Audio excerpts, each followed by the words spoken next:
I said. "You should be fine with no bars. No signal at all. You don't need it. Put it away." I grabbed for his phone, but he was too quick and raised it back above his head where I couldn't reach. "I'm supposed to find out today what they decide. After that, no phone. Promise?" "Promise." Raised voices broke out behind us. We casually glanced back to find out what was going on. A tan man wearing swim trunks and sunglasses leaned back on a lounge chair and shouted at a young woman standing beside him. "She's the girl who checked us in," I said, eyeing the 20-something girl to see her reaction. "Think he's a guest or someone she knows?" Ben asked.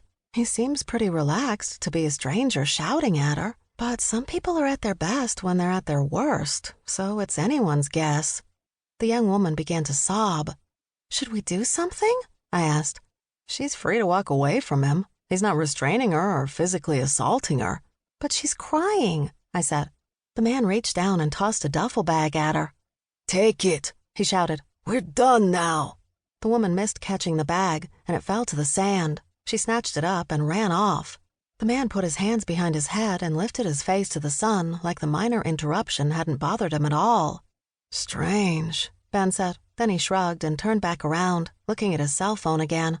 "Why don't you go back into the resort where there's a better signal until you get your answer from Carl and Rains?" I said. "I'll be fine out here on my own. I'm going to hit the gift shop in a little while anyway, and then I'll come to find you." "Are you sure?" "I'm positive.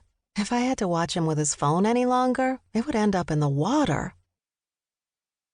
After spending another hour in the sun, the gift shop felt like I'd wandered from Mexico into the North Pole. "You're sunburned," a woman said, peering across a t-shirt round her. "You should put some aloe on that." "Thanks," I said. I hadn't noticed. I've been out in the sun with sunscreen on, but I guess I got burnt anyway. "It'll do that down here," she said in a southern drawl. "I'm from Alabama. We come down here a few times every year, and you get used to being closer to the equator.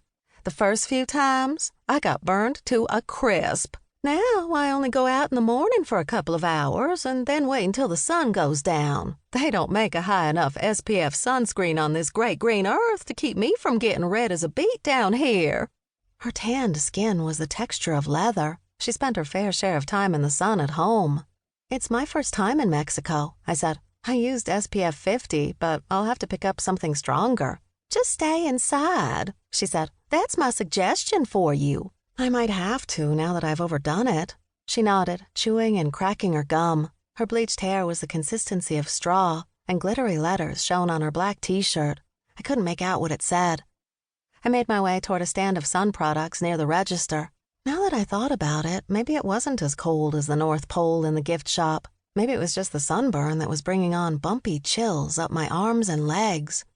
I knew from experience it would only get worse. I needed something to alleviate the pain I'd feel all too soon. I picked up a blue aloe bottle that read cooling gel on the front and mentally calculated the conversion from 2,100 pesos. "Holy 90 smackaroos," the woman from Alabama said over my shoulder. "They rip you off in the resorts." "I can't believe it," I said, checking the other brands of after-sun relief. "It's all this expensive." "Yep, we're a captive consumer stuck here in the resort." "I wouldn't know where to go if I left the resort." "You don't want to leave. It's dangerous out there.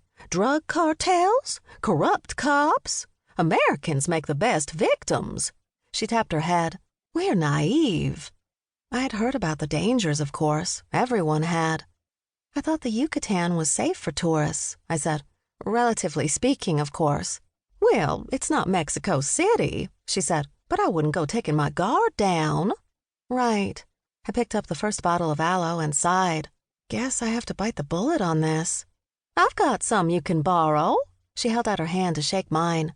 "Shirley Parks." "Cameron Cripps Hayman," I said, taking her hand and shaking it. "I'm from Indiana." "I caught your Midwest accent," Shirley said. My accent? She had to be joking. "Let's go grab ourselves a drink," she said, "and I'll have my husband, Bill, bring down the aloe from the room." She hooked her arm through mine, not giving me a chance to say yes or no. "The afternoon breeze comes in that little patio bar behind the pool shaped like a banana. That's what I think of every time I look at it. A big banana."